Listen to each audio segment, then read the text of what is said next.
This is the EWN Podcast Network.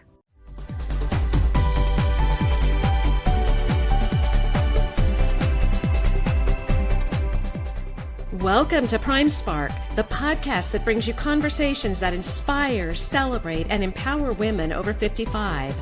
The second women's revolution is here, and it is time for us to fuel a spark that will ignite your way forward, illuminate your path, and reflect your gifts in the world. Now, here is your host for Prime Spark, Sarah Hart.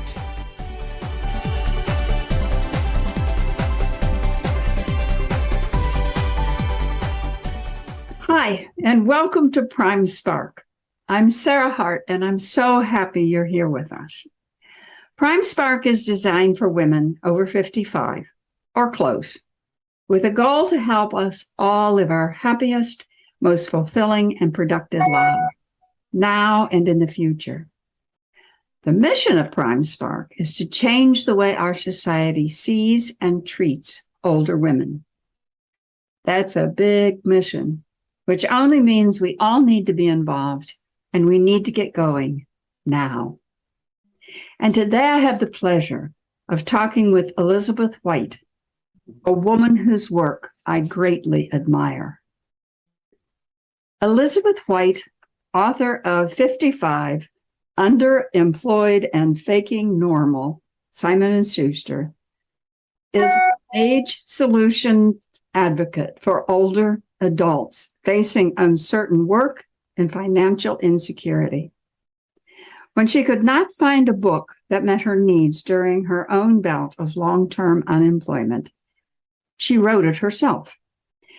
She wrote it as a 62-year-old woman who had lived the stories she describes, and as a Harvard MBA, former retail entrepreneur and C-suite executive who never expected to land here. Ms. White is a frequent guest blogger and speaker at conferences and workshops. She has been named one of the top 50 influencers on aging in the country. Her essays and work have appeared in publications like Barron's, Forbes, The Huffington Post, Market Watch, Next Avenue, and The Washington Post. And her TEDx talk has been elevated to the main TED stage, where it has garnered over 2 million views. She has been prominently featured in 3 segments on the PBS NewsHour. Ms. White has been featured on the TED Radio Hour. She is a board member of the International Federation on Aging and was recently invited to testify before the Senate Special Committee on Aging. In March 2022, Ms. White joined the Ideas 42 Venture Studio as an entrepreneur. Welcome, Elizabeth. I'm so happy you're here today. I am delighted to be here with you, Sarah. So in getting started, let me just ask you, do you experience getting older? And if so, what is that experience? And if not, why do you think it is that you don't? I definitely experience getting older, and I feel it in my body. My mother used to say, like when she got up in the morning, that her first few steps, she said, I feel like I'm drunk. She was sort of not steady on her feet. I would hear her say those words, but not know what she meant. Now I know what she means.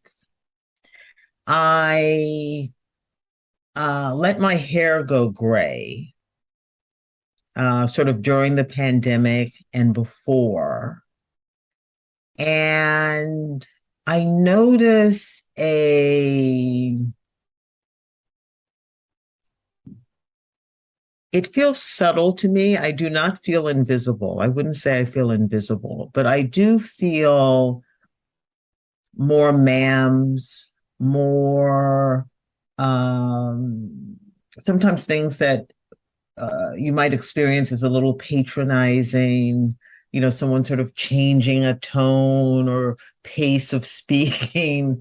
There is definitely that. I have a friend who never tells her age. She is dear to me. I adore her. I do not know how old she is. I know we're pretty much in the same age cohort, but that's how strongly she feels that when you are an older woman, I'm 68, and you say that age, that it closes doors and it changes impressions of you and opinions. I've been leaning into my age. I say my age openly. I am showing my gray hair. I wear little army boots because I like little army boots. I feel like we have an opportunity to make our path by walking as older women. There is no script. We are not our mothers. We're not our grandmothers. We're making our path by walking. And making models for younger women coming behind us. Right. You know, it's really interesting, Elizabeth. I have talked to so many women now in 50, 55 and older. And almost across the board, they say, well, I feel I'm getting older in my body. I mean, I can't do quite the same things. I have some aches and pains. I feel a little unstable in the morning. But other than that, I don't feel any different. I feel more me, more who I was meant to be, more willing to just step up and say, no, I don't think that's what I agree with. So I find that fascinating. I mean, our bodies in many ways are just a vessel. And then there's us in there. So I totally get that the essential part of us, the essence of us, is just in this vessel that we're sort of moving around in. It has made me put health at the top of my list.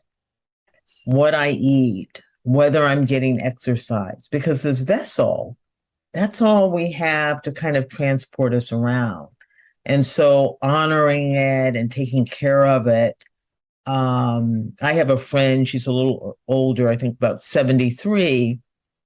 And she says taking care of her health is her number one priority because everything else can fall apart if that's not in place.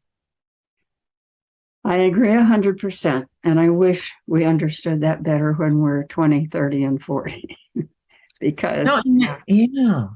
You know, I mean, it's from your bio, Elizabeth, we can tell you have had quite a journey when I read your bio. Would you tell us about it, please? Yes. And I want to just address that last point you made about you wish we knew younger. Something that I heard recently that was shocking to me was that genetics determines only about 15% of our, health outcome. The rest of it is all diet, exercise, environment, etc.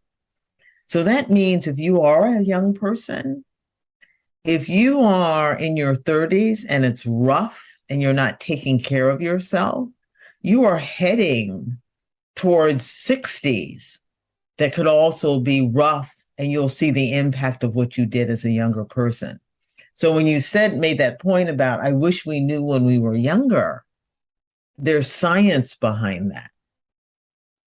So let me tell you my story. So I am someone who was doing really well until I wasn't. I am the oldest adored daughter of Dorothy and George White. And I, went undergraduate to Oberlin, and I have a Harvard MBA. I have a master's in international studies from Hopkins.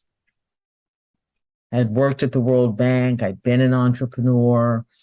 At the time of the Great Recession in 2008-9, I had two very good consultancies that put me, well into the six figures.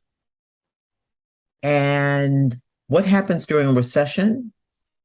Companies retrench. And both of the companies that I work for retrenched. And who goes first? The consultants. And with 6 months, my income dropped to zero. Not really worried because I've got all these props and credentials. But what I discovered, I was sort of middle 50s then, was that my phone was not ringing, that I was doing all the things I used to do, the informational interviews, working my network, talking to people, and nothing was clicking. One of the things we know as women is that we talk to other women. So in my friendship circle, there's a good friend of mine who was an Emmy Award-winning producer, phone not ringing. People who had had senior positions in government, phone not ringing. And I wrote at one point in a moment of just despair. I was sitting on my grandson's bed and I wrote in one go an essay that describes what does it feel like when you land here? When you feel you're pushed out of a life that you've known, you're kind of looking at it through a looking glass, through a window, and you don't know if you're ever going to get back to it. And the essay that I wrote through Next Avenue made its way to the PBS Facebook page. And in a day, a little over a day, 11,000 people responded. And it was all me too. This is me, my husband, my sister, my brother, my friend so-and-so. I have the background, I can look at the data. Why were so many people responding? And that's when I saw that we were in the middle of a retirement income crisis. The number of people who were facing age discrimination. I didn't know then that half of Americans get pushed out of their jobs in their 50s. That of those who are pushed out, only 10% ever again get a job that's commensurate in pay and status with the one they left. And what I saw was we were not having this conversation. And what happens when you are featured and people do comments, they do 2 or 3 sentences, but they find your email address. In today's world, they're going to find your email address.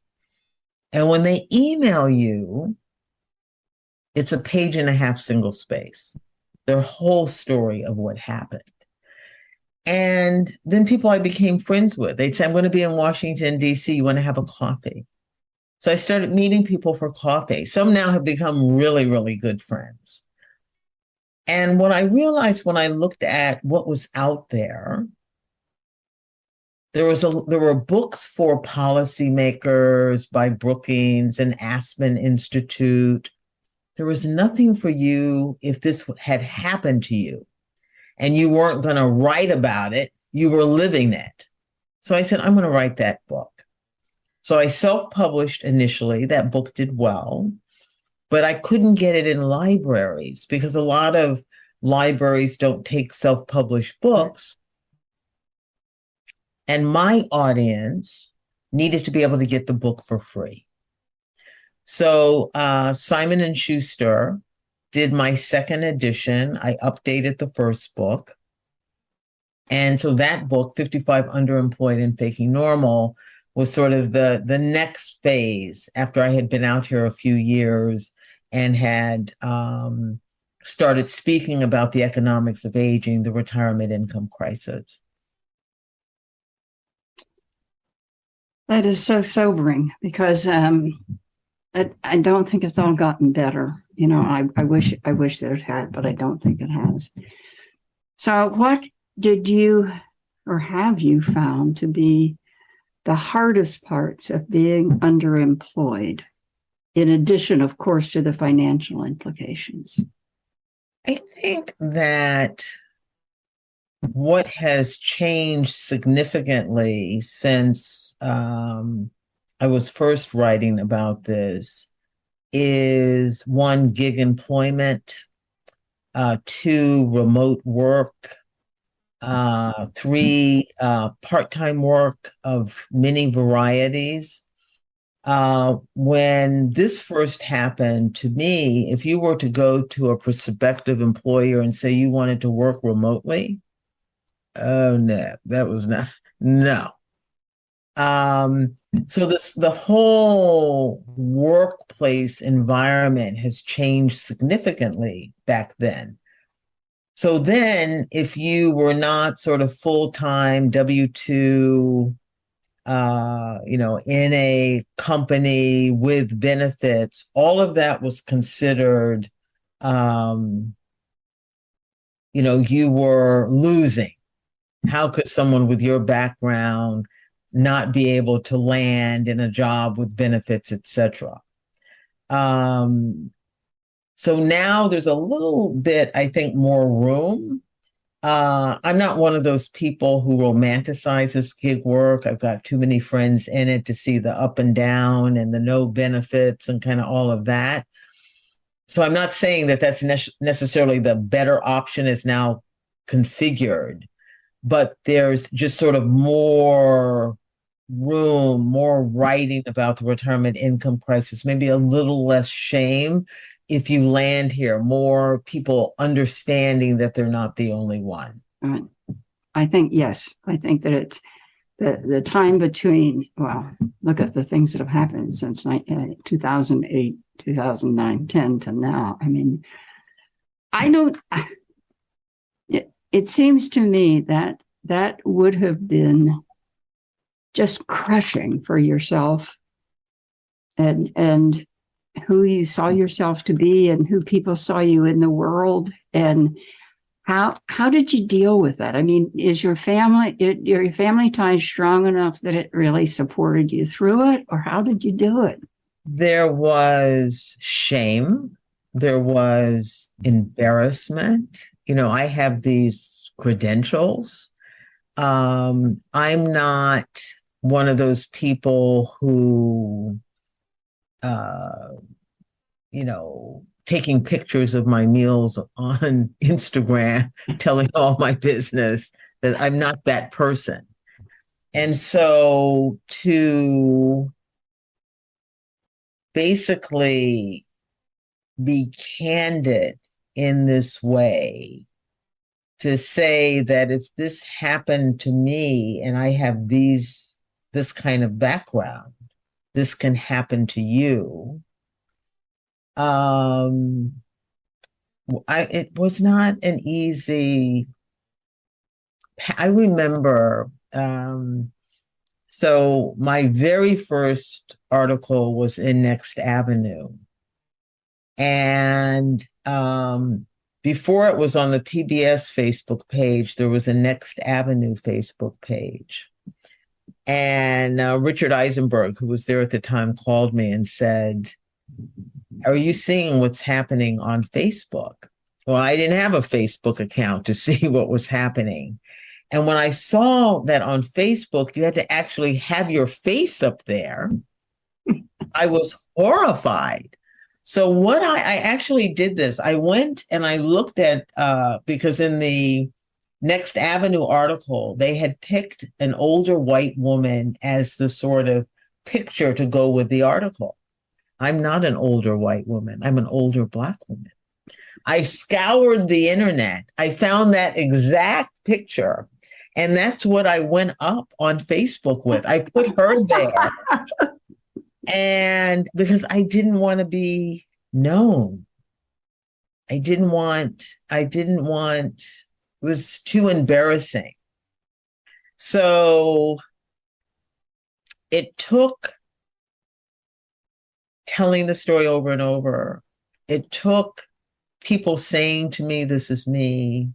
It took people saying, "Thank you for saying what I'm feeling," that I actually saw benefit and a role in saying out loud what was actually happening to a lot of people. I say to people now, even if you're okay, let's say you're okay, have a pension, have some savings, Social Security. If you think through your friendship circle right now, you know more than one person who they used to be okay and now they're not okay. I'm not talking about people who have struggled their entire lives and are having a rough go of it in old age. I'm talking about people who were fine and now they're not fine. And this is if you make it to 60 in reasonably good health, 50% chance you're going to live into your 90s. Right. That's the good news. The bad news is that longevity bonus, you're doing it with a much smaller nest egg. Sort of the median retirement savings for people 55 to 64 is something like $60,000. So when you think $60,000 living into your 90s, the math doesn't work. And this is millions of older Americans, and it's not a conversation that we're really having enough where that conversation is leading to thinking about what the solutions could be. When you follow people, I'm very fond of Teresa Ghilarducci, the labor economist. She's talking about tent cities of women, of older women. This is can be on the horizon when you think of that longevity bonus and then what people have set aside. That is frightening and depressing because, in my opinion, there is so much wealth in this country. There's no excuse for that. I just have trouble dealing with it. So you have worked with or heard from both older men and older women. In what ways do you see their problems with underemployment and financial well-being into the future to be similar, and in what ways are they different? What I see with men, so in my book, I profiled lots of different people, and the women, I would interview them, and then I would write up the piece, quoting them. In each of the cases where a man told me his story and was willing to tell it, with candor and vulnerability, I said to them, you write it. You write it in your own words, and I would just do like a little bit of editing for length. Because for men who do not have a habit or a history of connecting in a deep way with their friends, many don't, in the way that women may have a circle. It doesn't have to be a big circle, but there might be 2-3 people that you talk to, keep up with them, they keep up with you. They have no place to take the shame or the embarrassment or the culture or society's expectation that they will be providers. That loser tape runs heavier, I find, in their head. Not that it doesn't run in ours, but we have kind of more scaffolding with our friends. We have, we might be more willing to see a coach or a therapist. We might be more willing to at least have somebody that we're telling the truth to. The other sort of difference I noticed was class. I was in Tennessee, in a small town in Tennessee. And there was I think it was a chicken factory or something that had closed. And when I was going there, I was wondering how would they, with my background, receive me, very well received. They wanted to hear my story and share their own. And 2 weeks later, I went to an event that was hosted at MIT for high income earners who had lost their jobs. Because the two were so close together, what I saw was it was the same trauma. Wow. Whatever in the scenario in Tennessee, whatever you grew up feeling like it was expected that you would do these things. You know, your parents did them, you're doing them, same at MIT with the other group. The loss of a job, it had devastating impacts on marriages. The language of shame was the same.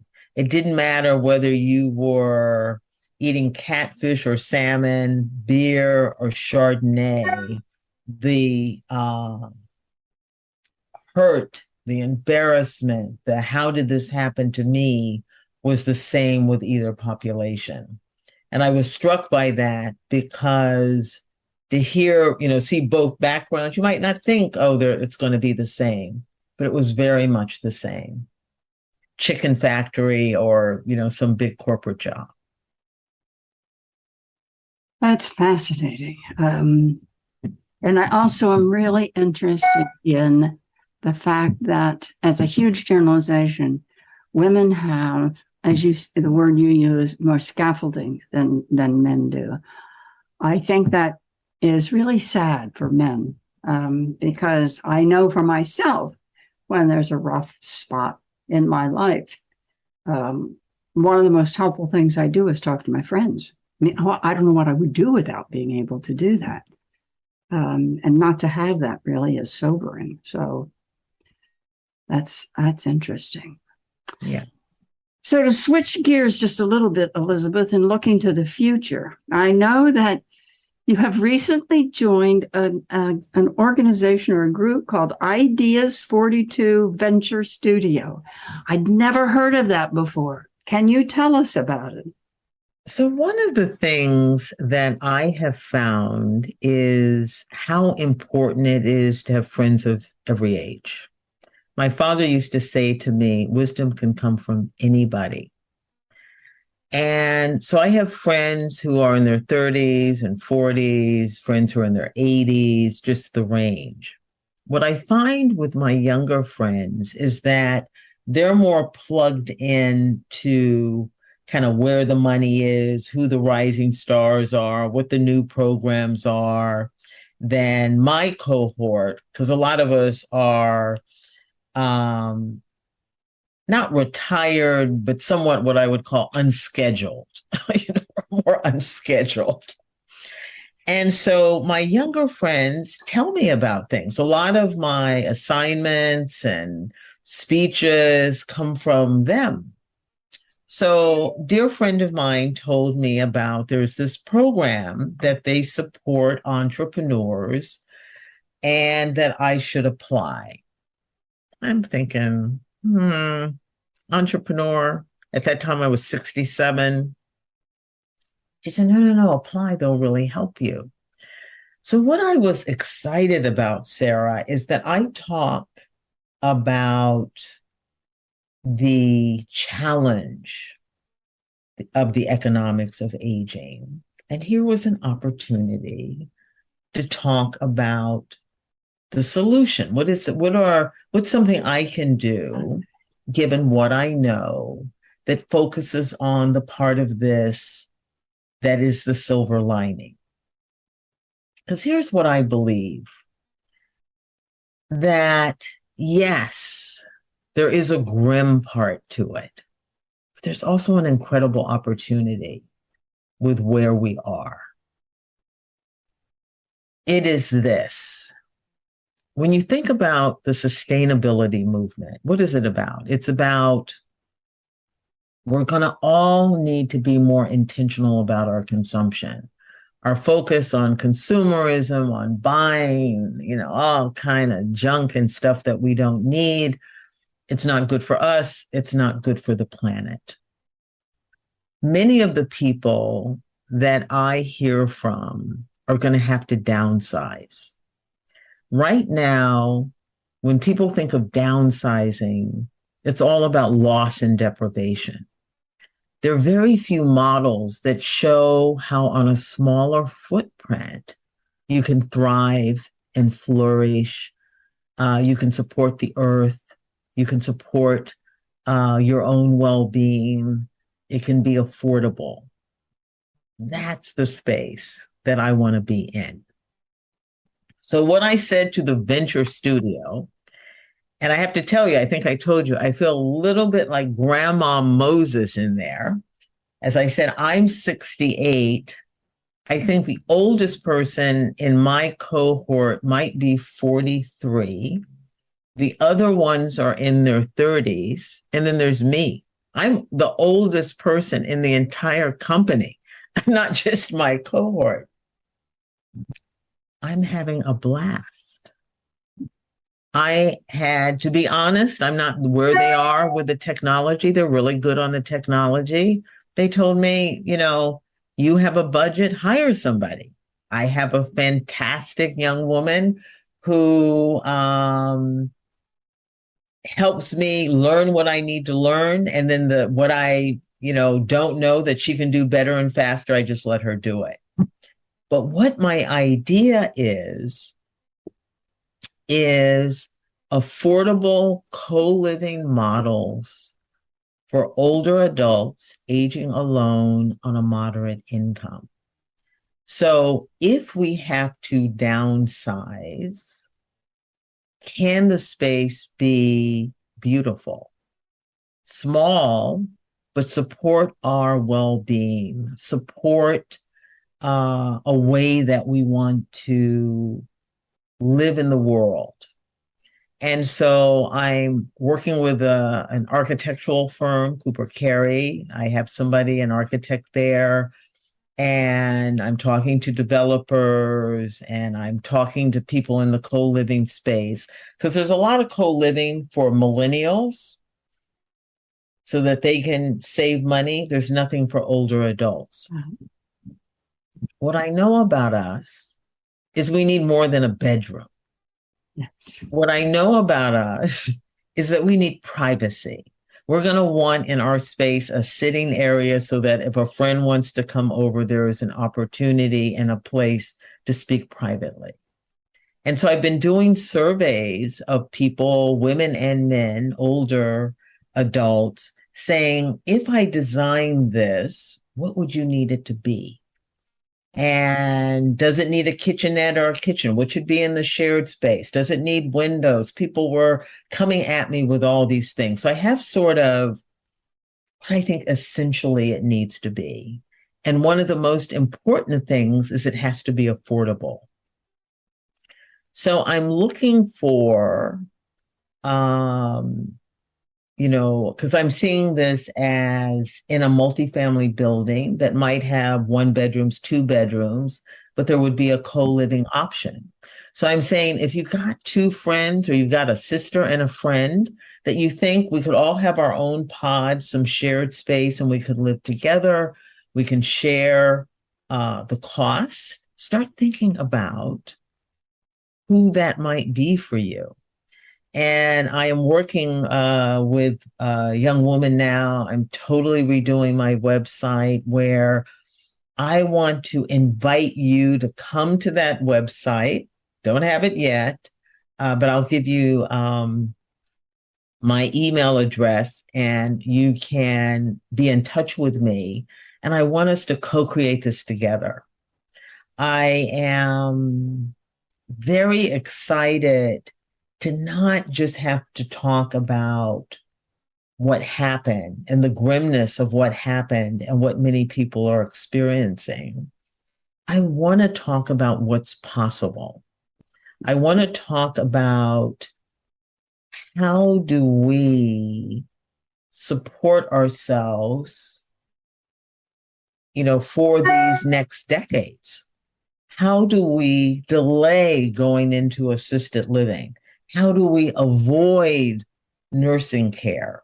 We've all seen the data on isolation and loneliness.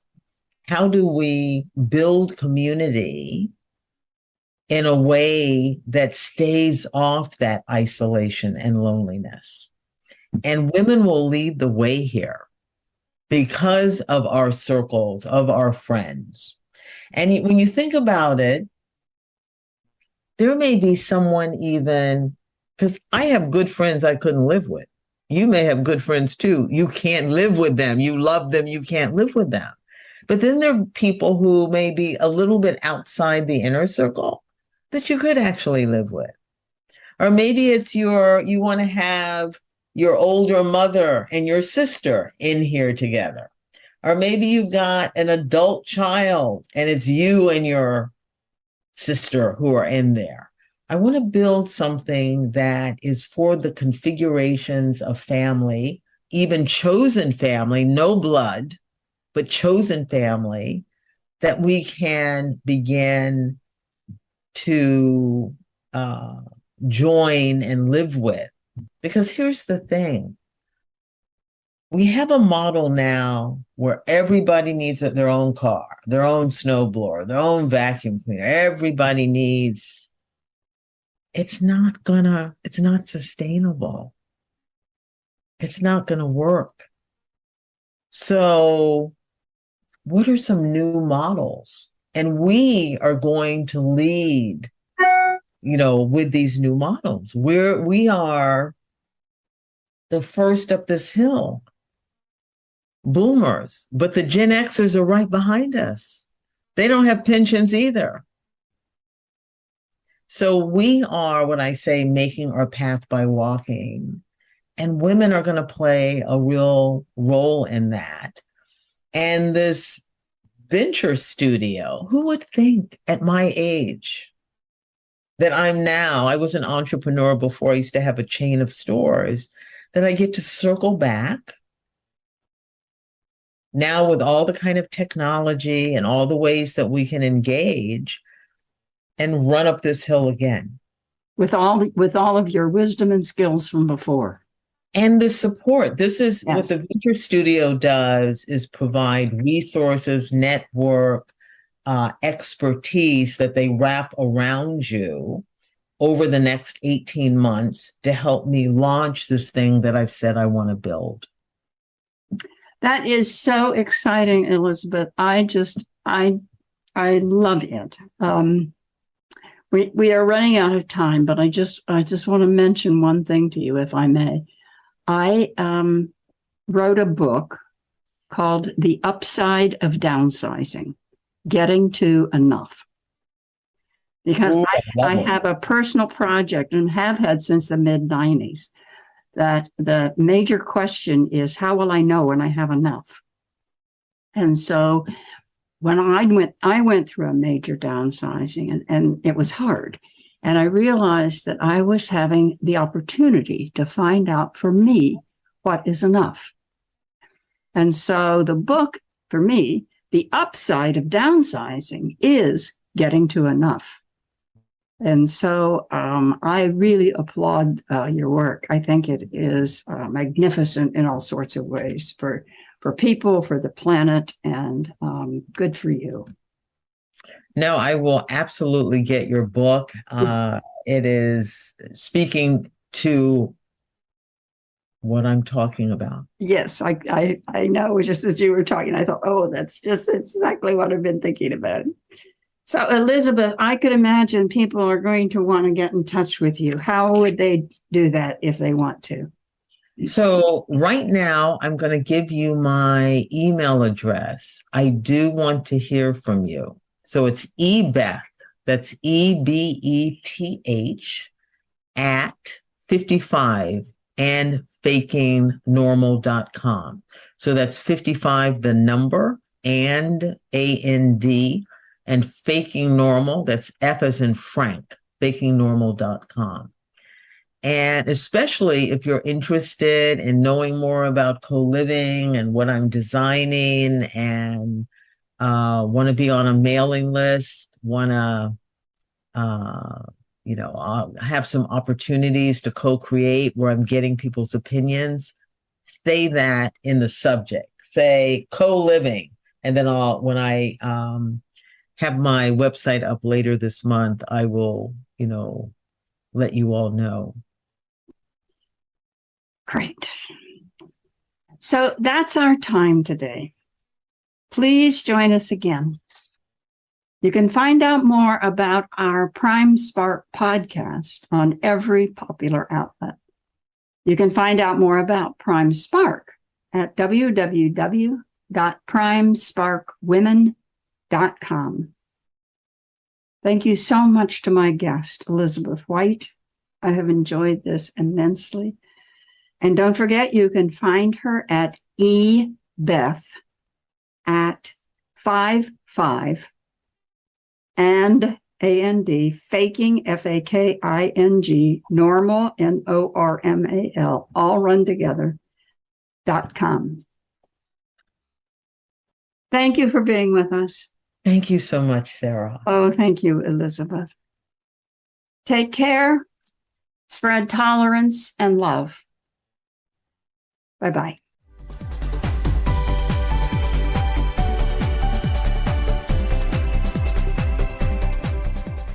Thank you for joining us on Prime Spark. With each episode, Sarah Hart brings you conversations that inspire, celebrate, and empower women over 55. If you would like to listen to or download other episodes about remarkable, experienced women, go to ewnpodcastnetwork.com. This podcast is also available at Spotify, Apple Podcast, and most other major podcast sites. The second women's revolution is here, and we hope that you use the insights you've gained here to fuel the spark that will ignite your way forward, illuminate your path, and reflect your gifts in the world.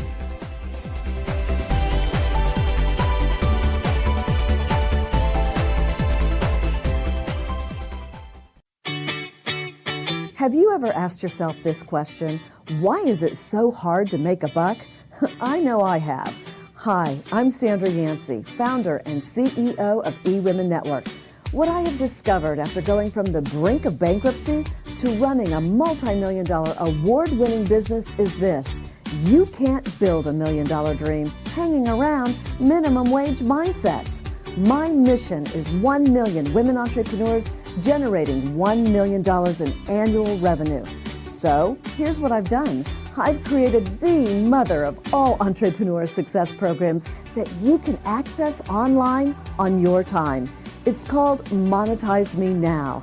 It's a 7-module online course that is 100% my success formula, covering mindset, mission, management, motivation, marketing, and measure. Come on, take my hand and I'll show you the way to learn to earn flowing revenue for your business. Visit monetizemenow.com for details.